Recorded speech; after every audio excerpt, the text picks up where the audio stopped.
ملا ٹائمز میں خوش آمدید۔ اسکرین پر سب سے پہلے ان معصوم بچوں کو دیکھیے۔ یہ ننھے منع پھول شیخ اسماعیل ہانیہ کے پوتے اور ان کی پوتیاں ہیں۔ وہی شیخ اسماعیل ہانیہ جو حماس کے سربراہ ہے۔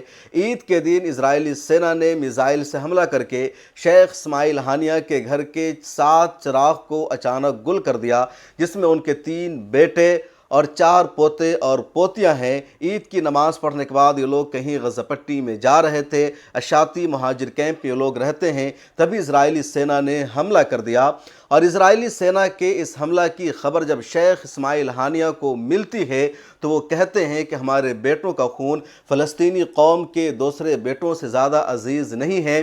اسرائیلی سینا کے حملہ کی وجہ سے ہم جھکنے والے نہیں ہیں، دبنے والے نہیں ہیں، اور شیخ اسماعیل ہانیہ کی فیملی پر، ان کے خاندان پر اسرائیل کا یہ کوئی پہلا حملہ نہیں تھا۔ الجزیرہ سے ایک انٹرویو میں بات چیت کرتے ہوئے شیخ اسماعیل ہانیہ نے کہا 7 اکتوبر کے بعد سے لے کر اب تک یعنی پچھلے 6 مہینہ میں صرف ان کے خاندان کے 60 لوگوں کو اسرائیلی سینا نے شہید کر دیا ہے، لیکن ان کے چہروں پر کسی طرح غم کے تاثرات نہیں تھے، بلکہ انہوں نے اللہ تعالیٰ کا شکر ادا کیا۔ جو خبر آئی وہاں سے اس کے مطابق یہ بتایا گیا کہ جب شیخ اسماعیل ہانیہ کو اس شہادت کی، اس واقعہ کی خبر ملتی ہے تو انہوں نے وضو کیا، اور وضو کرنے کے بعد 2 رکعت نماز شکرانہ ادا کیا اور کہا اللہ تعالیٰ کا شکر ہے کہ انہوں نے ہمارے بیٹوں کو، ہماری فیملی کو شہیدوں میں شامل کر دیا ہے۔ اس وقت شیخ اسماعیل ہانیہ کی اہلیہ قطر میں کسی ہسپتال میں ایڈمٹ تھی۔ کچھ دن پہلے ان کی طبیعت اچانک بگڑی تھی۔ شیخ اسماعیل ہانیہ اپنی وائف کو اس واقعہ کی خبر دینے جاتے ہیں، اور ان کی وائف یا اپنے بچوں کی ماں، اپنے بچوں کی دادی اتنے بڑے حادثہ کو سن کر روتی نہیں ہیں، ان کی آنکھوں سے آنسو نہیں آتے ہیں، بلکہ وہ خوشی کا اظہار کرتے ہیں، شکرانہ ادا کرتے ہیں، اور پھر شیخ اسماعیل ہانیہ اور ان کی وائف ایک تصویر بنواتے ہیں جس میں وہ وکٹری کی علامت کا اظہار کر رہے ہیں کہ ہماری جیت ہے۔ شیخ اسماعیل ہانیہ کو دنیا بھر کے رہنماؤں کا فون بھی آنا شروع ہو گیا ہے۔ ترکیہ کے صدر رجب طیب اردوغان نے بھی شیخ اسماعیل ہانیہ کو فون کیا، فون کر کے انہوں نے بات چیت کی، ان کے ساتھ تعزیت کا اظہار کیا، تسلی دی اور کہا آپ کو گھبرانا نہیں ہے، آپ کو حوصلہ نہیں ہارنا ہے، ہم آپ کے ساتھ ہیں۔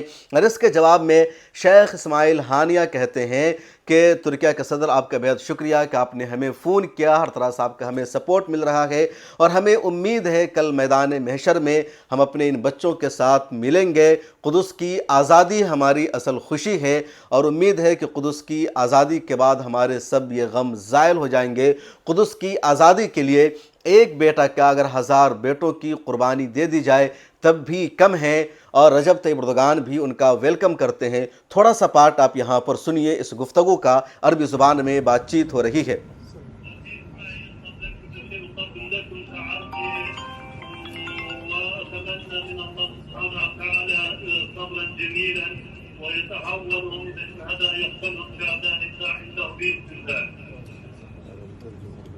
شكر الله سعيكم. تفضل تفضل.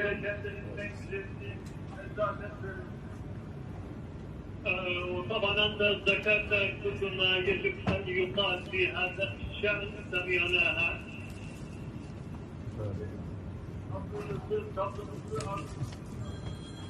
وأدعو الله أن يزيد صبركم وصبرنا.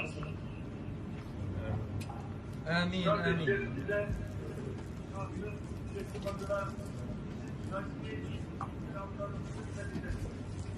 أرجو أن تقدر تحياتي إلى كل الأشقاء في مدينة شعبي. بارك الله فيك سيادة الرئيس، وشكر الله سعيكم، وشاكرين لهذا الاتصال الذي يعبر عن ضمير هذه الأمة في تركيا وفي خارج تركيا. Sayın Başkanı, öncelikli olarak telefonunuzdan dolayı ben size teşekkür ediyorum. Allah sizlerden razı olsun. Bu aramanız hem Türkiye'nin hem ümmetin büyük.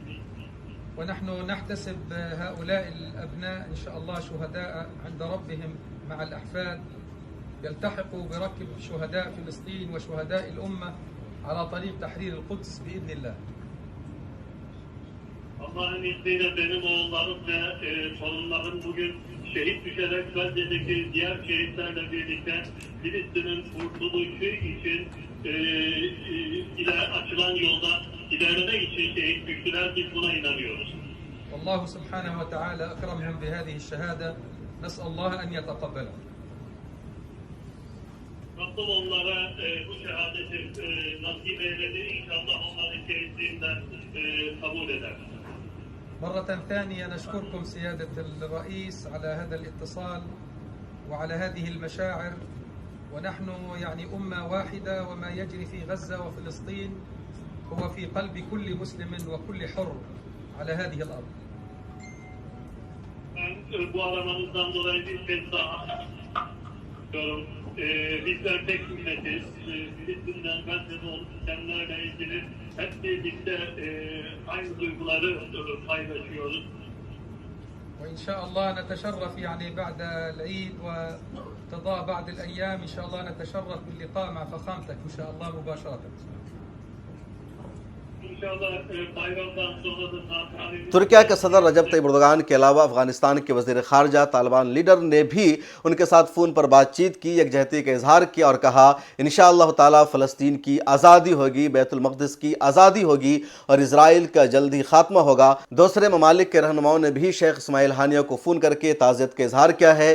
ادھر اسرائیل کی میڈیا کی طرف سے خبر سامنے آ رہی ہے جس میں کہا جا رہا ہے کہ اسرائیلی سینا نے اتنا بڑا حملہ اپنے دم پر انجام دیا، اسرائیل کے وزیر اعظم کو، اسرائیل کے ڈیفنس منسٹر کو اعتماد میں نہیں لیا گیا۔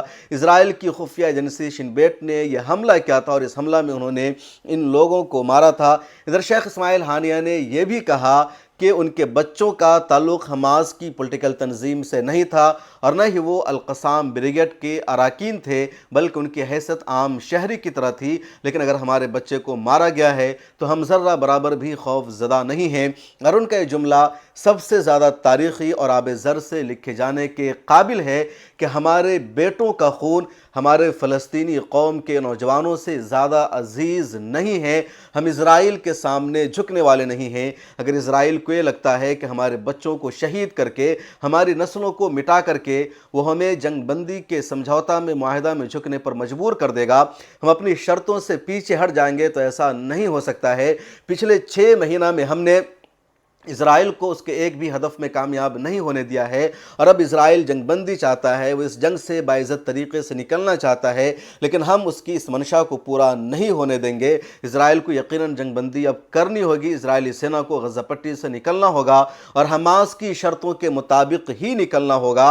حماس اپنی شرطوں سے پیچھے ہٹنے کو تیار نہیں ہے، خواہ امریکہ کا دباؤ آئے یا اسرائیل کے اس طرح حملہ ہوتا رہے، اسرائیل کو ہر حال میں اپنی ہار تسلیم کرنی پڑے گی۔ ہم آپ کو بتا دیں کہ غزہ پٹی میں جو جنگ چل رہی ہے، اسرائیل کا جو حملہ ہو رہا ہے، وہ حملہ 7ویں مہینہ میں داخل ہو گیا ہے۔